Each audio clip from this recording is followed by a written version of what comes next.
You alright, folks? This is Scotty from Scotty Talks. Thanks very much for joining me this evening. This is my first live show where we are going to be recapping the match review as well as player ratings.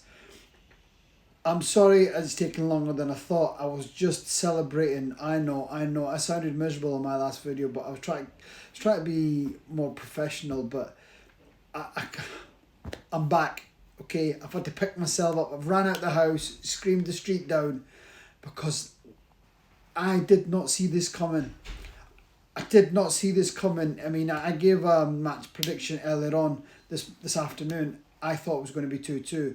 And I did think our two goals would have come from set pieces. However, that was... Could you say it was robbery? I don't think we played that bad. I think we had chances throughout the game. But firstly, I have to admit, Gapco, I thought he was the best player on the pitch for Man United. I mean, how many chances did he want? He hit the post 3 times. Thank you, Gapco. I'll give you a Christmas card. That was awesome. Thank you very much. Saying that, Gapco played really well. It's a shame he ended up going to Liverpool even though he wanted to join United, but he's another one that missed the boat due to our ownership at that time. Who was that again? Oh yes, Ed Woodward and John Murtough. The least said the better. Now, when I was watching the game, I'm not too sure how you people out there, the community, seen it, but in the first couple of minutes when Bruno got the ball and passed it out to Ahmad. Now that was the first time I can remember in a very long time that Bruno actually played the right pass at the right time, because Ahmad walked onto it, but played a beautiful ball into Brian, and Brian does what Brian does. And I did say in my pre-match build-up that Brian always plays well against Liverpool, and he's did better than that today because he's gone and scored. So well done, Brian. We love you for that. Well done, Brian. So coming back to Bruno, how did he play? Bruno's the captain, so I'm going to start with the captain. I have a big issue with Bruno. It's not that I've got a personal dislike for him. No, not at all. He's the captain of the team, so I've got to give him some credit. But this is not a good bunch of players, and there's not a team full of captains. And the best player out of the worst bunch is Bruno, unfortunately. Now, I would pinpoint him because there's a lot of people in this community that say I'm too critical and harsh on Bruno, when I think I'm calling it as I see it. Again, I think he did a lot of things wrong today. A lot of things wrong today. Now, the things that he did right today was the first time pass to Ahmad, when Ahmad's got the ball away quickly and we scored from it. And to be fair, even the second one, where he crossed first time and Harry Maguire, I mean, oh my God, I was on the floor. And he owed us that. He absolutely owed us that for what he did back in January. No excuses. So I'm pleased for Harry. Absolute delight for him, because he's been through hell and back. Even myself, I said a lot of bad things about Harry and I wanted him gone, but he's come back well, and I actually wanted him to start today. So thank you, Harry, and I'm glad you were picked, because you paid dividends today. And even in the last 10-15 minutes when Liverpool were crossing the ball in, and some of those deliveries were brilliant. I wish we could have someone who could cross like that. And Harry was getting his head on everything. So thank you, Harry. Now, apart from that, the only thing of note, positive, well, it wasn't even a positive, when Ahmad went past the player, he cut it back. Bruno should have buried that. From the way he was set up, and everyone goes on about the quality and calibre and standards and in all the other laxatives, he should have scored that. He hit the post, but it was an easy chance. It was harder to hit the post, and he somehow managed to hit the post. If the keeper saved it, it would have gone down as a great save or a good save, but he's hit the post. So they're the 3 things that I take from this game, that what Bruno did. 2 positives, 1 negative, and the rest of the game just drifted him by. He just didn't do a lot. However, the way United played, I did not see this coming. I thought in the first half we looked dangerous. We countered well, we pressed well. Mason Mount. When we signed Mason Mount, I was like, oh my God, what have we done here? This is just robbery. We paid them £60 million for a sick note. And to be fair, he has been that, but I'm glad he played today. I thought he played really well. Nothing flashy, he kept everything simple, but he kept that side really, really quiet. And bizarrely, Dallo actually played Dallo's Dallo. He wasn't brilliant. He was better when Mount was on the pitch, because he was helping them and he was tracking back and he was doing a lot of covering. So well done to Mount, and I'm glad he played because he actually helped our play. Now, he was taken off round about the hour mark, or just after the hour mark. Again, I thought it was the right call by the manager, because I genuinely don't think he's got it in him anymore to play more than that. Now, it sounds madness because he used to play at Chelsea and he used to play every game, every week. And Chelsea used to have United used to have Champions League football, but we've not had that consistently since Sir Alex is gone. But we've had Europa League, so we expect to play 2 games a week. But we've not had that. So, Mason Mount, he was doing that at Chelsea. But here, after £60 million in I think this is his 3rd or 4th year at United, he's only now managed to get 60 minutes. And don't get me wrong, if he plays like this every game, gives us a solid 60 minutes, and then we can bring on Plan B. And thank God I was wrong about Plan B, because I thought his being Amarin's Plan B was sticking Harry on, or putting Harry up front and bringing Yoro on. But he actually had a Plan B today, so credit to the manager for this game. So overall, a very, very good performance. It was all about getting the result. But the fact that we dug in, and we dug in well, even after Liverpool scored, and for Liverpool that was a scrappy goal, because Liverpool seems to score the perfect goal all the time, and they had a lot of chances. They had some great chances. Fortunately for us, Gakpo left his shooting boots at home, and he was hitting the boot. It was hitting the post. Salah, I'm glad I was having a chat with someone earlier on this afternoon, and I was saying our most dangerous player against us always been Salah. He always seems to score or an assist, and if you look at his stats, he's got like 11 and 8 or something, and it's something stupid like that. And I was dreading that to come good today, and then worked as well, because he's not hit the ground running at Liverpool. I thought today was the game that he was going to come on and do his thing. And when he was up against Dorgu, what can you say about Dorgu? But I'll cover Dorgu when we go on to the player ratings. So overall, Ruben Amorim did a good job. Got lucky with a few things. Obviously, Liverpool hit the post 3-4 times, and they didn't have the shooting boots on. But I thought we looked more. Every time we countered, we looked like we were going to score. So, very, very pleased.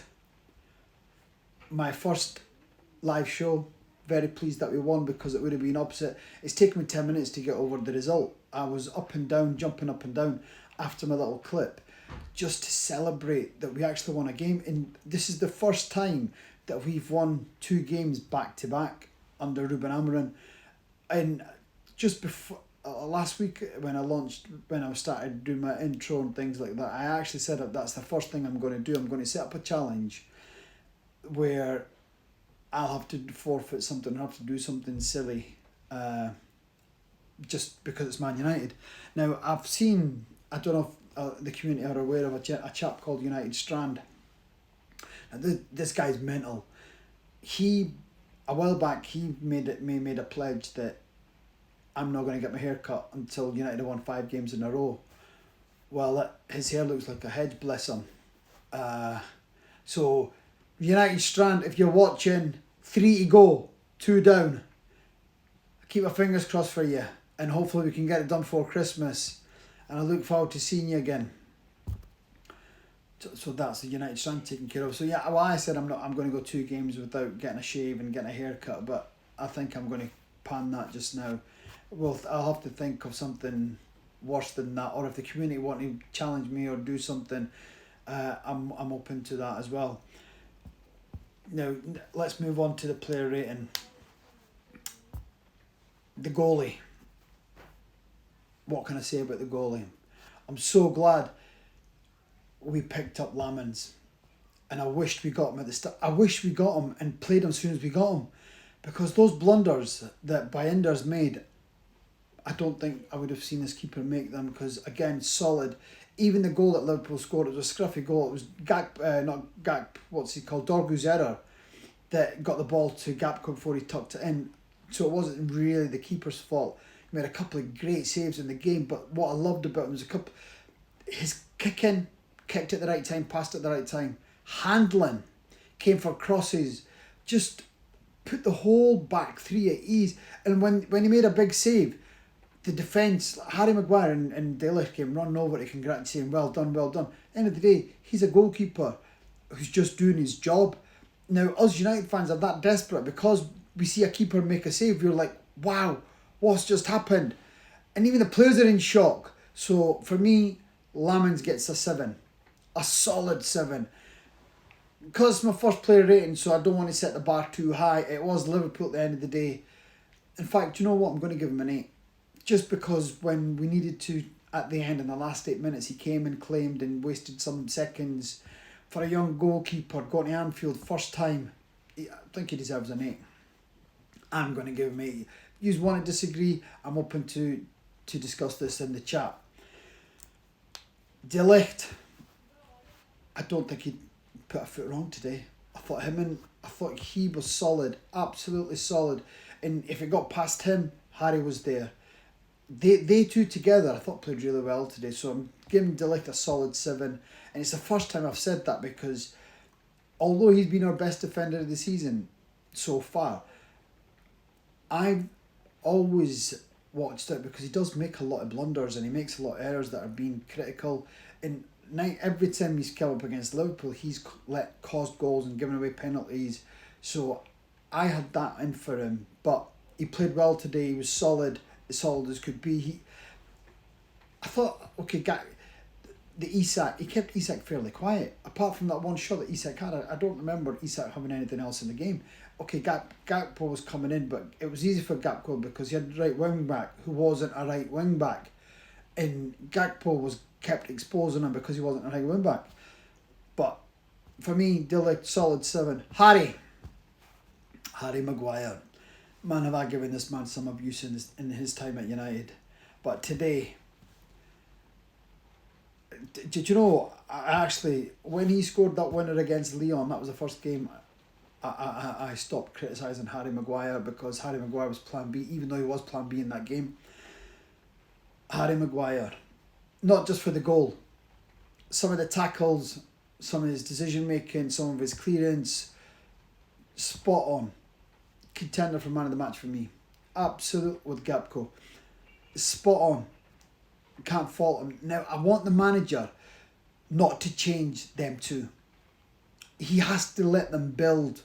Now, Harry's 32, 33, he's not got much more in him, so please, listen to the community, listen to the fans. The fans don't want the back three chopping and changing every time. Let them play every week, let them build something together. We need a solid partnership. I'm going to give Harry an 8. Yep, Harry's an 8. And contender for man of the match. Moving on to left back, Luke Shaw.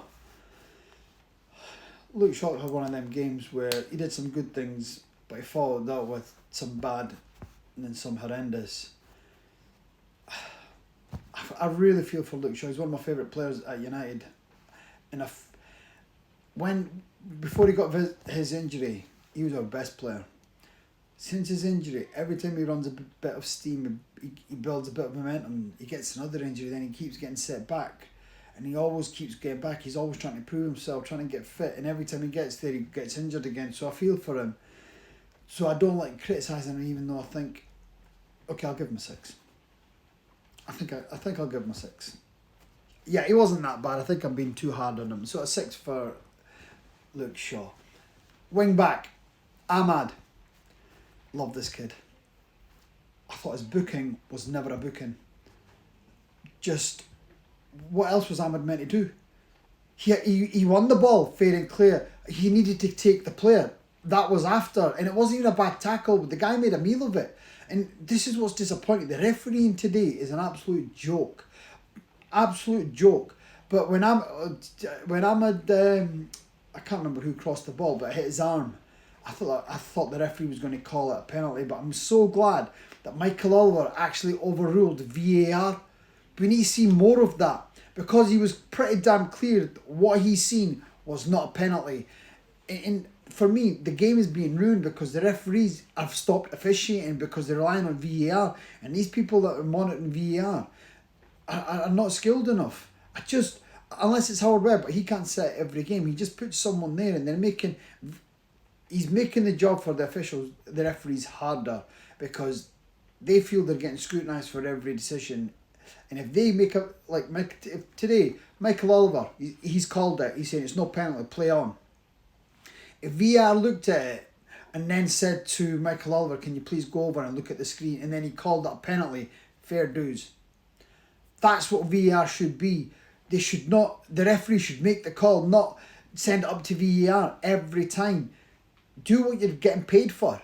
So well done to Michael Oliver, even though you booked Ahmad when he shouldn't have got booked, but for getting that penalty thing spot on.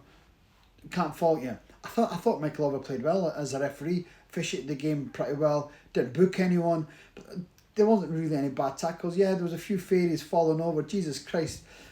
I would love to have heard what Roy Keane said after the game, because even on Sky today, and I've jumped off as soon as the game finished. I was just celebrated, ran up and down my street 2-3 times. I've got a couple of Liverpool fans, so I'll just let them know that, yep, Scotty's in town and Man United won, and given all the hate and the stick you've been giving me over the last week, yeah, there you go, 2-1.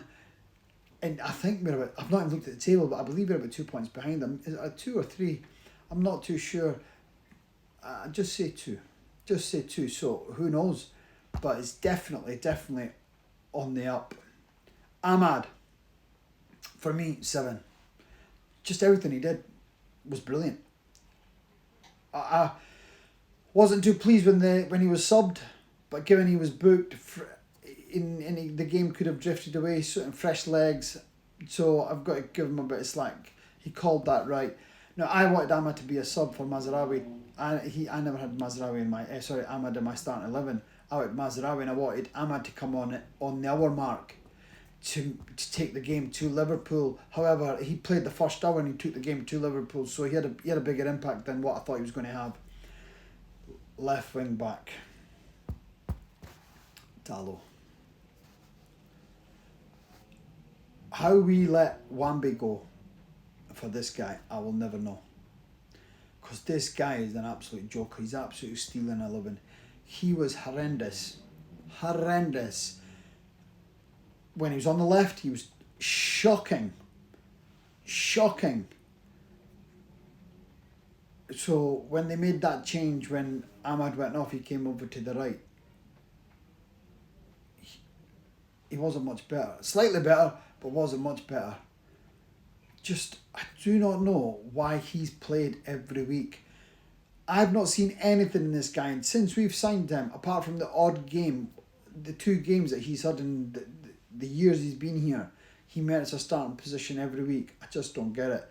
And I don't know what the manager sees in him, why the manager always plays him. Yeah, so that's, for me, a 4. That's too kind. 3. He's getting a 3 because he was dreadful. Dreadful. And to be fair, Gakpo could have scored 2 goals from his errors in the first half where he hit the post. So, he's getting a 3. 2, 3. Call it a 3. I think 2's too harsh. 3. Midfield pairing. Cassie, I was spot on about Cassie. He did what he did. Strolled around the midfield, did. When the game got ahead of him, just took them down. Now, he got booked. Again, it was what Bruno lost the ball. He took the man down, got booking. I thought he might have got a red card, to be fair.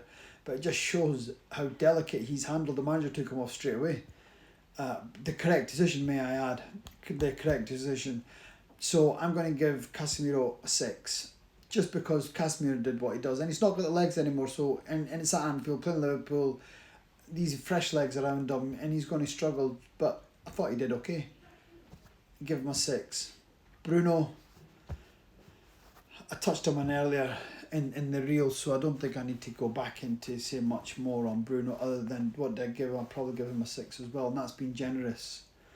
And the only reason he's getting a 6 because I gave a 6 to Casemiro. Mason Mount. Well played, Mason Mount. Keep up the good work. You're really, really helping this team come together, and you're doing a lot of work that's gone unnoticed. So I'm going to give you a 7. Just the work rate, the shift that you put in, and forget the shift, the bullying, the backtracking, the way that other players go through you and you just get up and never argue, you just roll down and walk away. So for that alone, you're getting a 7. Appreciated. Keep it up. Can't wait to see how you're going to be when you're fully fit and you can get momentum when you're playing every week. Whether it's a solid hour, but it's a great solid hour. Look forward to you, Mason Mount. Brian. Did I not say in my pre-match build-up that Brian always plays well against Liverpool? Well, he's only gone and topped it today. He's only gone and scored in the first 2 minutes. So thank you, Brian. You made my day. And I just sat down when I seen and I was back up. Absolutely wax lyrical. So thank you, Brian. Just do what you do against Liverpool. Can Brian play Liverpool every week? That's what he must be thinking. So well done, Brian. Solid 7. And keep it up. We love you. Cunha. I think, for me, Cunha has landed. That was Cunha's best game since he's come to United. And well done to Ruben for playing him. Absolutely. There was a moment when he was on the left touchline. There was 2 players on him and they just couldn't get the ball off him. So well done, Cunha. Cunha's a solid 7. Solid 7. Moving on to the subs. The subs, I can't even remember who at what time did they come on, but I do remember Dorgu coming up for Ahmad, and that was just like, what's going on here? So Dorgu, I have to give him a 1. This guy can't control the ball, can't pass the ball. He can run, but he can't run with the ball. So I'm really confused what this player brings to the team. He can't tackle. He'll, in a 70-30, in his favour, he'll come off worse. Time and time again, his decisional play is abysmal. And I just do not know what he gives you. I do not know what he gives this team, because every time the ball goes to him, a straight pass takes 5 touches to control, or it's gone into touch, or we're in the attack and we've lost the momentum. So for me, Dorgu, 1. And the sooner we bench this kid, and why not try Leon? Surely can't be as bad as this. So I don't know.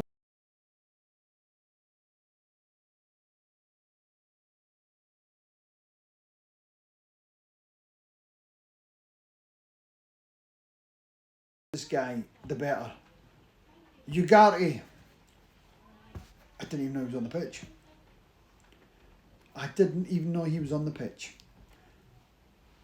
So he must have just kept himself busy running around, doing what he does, snapping the heels.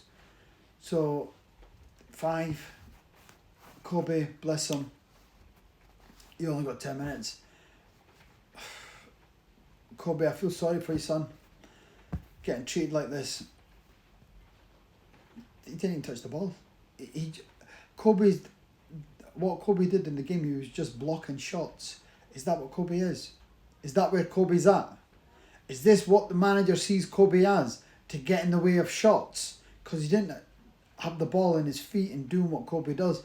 The shizzle and the bizzle. He didn't do any of that. He was just blocking shots. Kobe. I was more surprised that he was taken off for Bruno.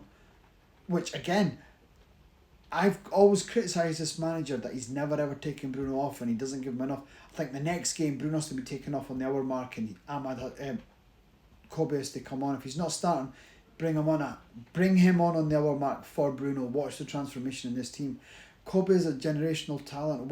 Why can this manager not see it? If the community and the millions and millions of the United fans can see it, Kobe is the man that team should be made around. He's a leader in the making. So please, why are we using and abusing him? Because if he leaves Man United, we're going to be worse off. And to replace Kobe, we don't have the funds. So let's cherish this talent that we've got. Let's nurture it. Let's make this team around him. Stick him in around the likes of Cunha, where he can learn Brumo, the Sescos. Let's make that our future. Bruno's not our future. He's gone in the summer. He should have gone this summer. He's gone in the summer. So please, Ruben, please play Kobe. I want to start a campaign, Save Kobe. But we'll see how the season develops. And I do not want him to miss out on the World Cup because our manager refused to play him. Now, if that means we have to loan him out in January, then so be it. Because I want this kid to go to the World Cup. It's a once in a lifetime opportunity. Yeah, we might think we're England. Well, not me, just because I live in England. England might never get to the World Cup again. Nothing is certain, nothing is guaranteed. So while the opportunity is there, get him playing. Sesko, what did he do? He's actually playing like we got him from Tesco right now. So I look forward to Sesko when he finally lands and plays and let everyone know that Sesko has landed, like Cunha did today. I look forward to the day when Sesko does that, because then we know we've got a team building. At the moment, he's on the fringes, he's on the periphery of everything. So when that day comes, I look forward to it, and it can't be soon enough. Hopefully, once he gets a run of games, he can put it all together and we can go. But today I give him a 5. I didn't do anything, so I have to give him a 5. The manager. Didn't expect the lineup. The only player I got right was Harry Maguire and the goalie and Casemiro. In fact, the only players I got right in my formation was the goalie, Bruno and Casemiro. Everywhere else, Mason Mount, everyone else were all used in different places. So he needed to win today. He won. He needs to build on this now. It's 2 games on the row. He needs to build. We roll on Brighton on Saturday. I'm pretty sure it's an evening kickoff. He needs to get this team playing. And I hope Baleba has a stinker. Now, I watched Baleba yesterday because we weren't playing, so I was watching. He actually played okay. That was probably his best game of the season so far, and he was just average at best. And he was hooked, but I think this was the longest he's played before he's been hooked. I think it was like 70 or 72 minutes when he was taken off, where previously he's been getting hooked before half-time very early on in a game. So we'll have to keep a good eye on him, but I hope he has a stinker. Yep, so the manager can have a good look at him while he's here. The manager stopped changing the team. Stop changing the back 3, 5, whatever you want to call it. Yes, you got it right today. And I'm the first to admit you got it right. We got lucky, but it was all about the win. So a 7 for the manager. A 7 for the manager. And my man of the match, it's a toss-up. It's really, really hard because I don't know if it should go to Cody Gakpo or I should give it to Harry Maguire. Because it's not every day Cody's going to miss that many chances. And I'm just lucky he chose us. So, yeah, okay, it's Harry's. Man of the match, Harry Maguire. It's been a long time. It's been almost 10 years. 9 years last time we won there. I still remember the goal. It was Wayne Rooney's after a Fellaini off the crossbar. Bang, 1-0. Yeah, God, it was a long time ago. Wayne Rooney, what a player. Yeah, so I'll take that all day long. And thank you, Harry Maguire. I hope you build on this. Oh God, I can't wait. I can't wait to go and be smug because I've been getting it in the neck more than you can all imagine from the Liverpool supporters, and because this is my first ever talk show. This is the first time I've sat in front of a camera and spoken for half an hour and I'm going a cappella. There's no pre-match build up. It was just sat down, off I go. So thank you for listening, thank you for watching, and hopefully the community grows, I get better, I build more content, and we're here every week. and then hopefully I can build from it. Hopefully I want to go daily, and if it keeps growing, I will start doing I'll watch live matches. And if you'd seen my reaction today when the goals went in, I wish I could capture it. And this is why I want to do one where you're watching me while I'm watching the game, because I can assure you, I am on the floor, but I can assure you some of you will be on the floor as well, because I do come up with some mad stuff. And that's why after the final whistle, I had to run around and calm down, just because we beat Liverpool. And it sounds crazy. And we've done 2 in a row. It's just 3 points. But it's a big 3 points. This could transform our season. This could be the break that the manager needs. And on the sad thing is, the manager, he was on such shaky grounds that if he lost today, he could have lost his job. Now, I know that the ownership have come out and said he's got another 3 years, but I don't believe that. And I hope the manager doesn't believe that, because I don't want him to get comfy and put his slippers on and get a pipe, even though he doesn't smoke. But that's not what I want for the manager. I want the manager to be on his toes. I want the best from this manager. And so far, he's not proved it. Okay, we've won 2 in a row, but he's got a lot to prove. And I'm happy to write out... If we go on a 5-game run from here on, I'm happy to write the previous 50 games off. And we build from here. And we take it forward. That's all I've got to say for tonight. Everyone have a good night. Look forward to seeing you again. We'll get ready and let's join the madness. Let's get on the highs and follow Scotty Talks MUFC. Take care. Have a good night. Peace out.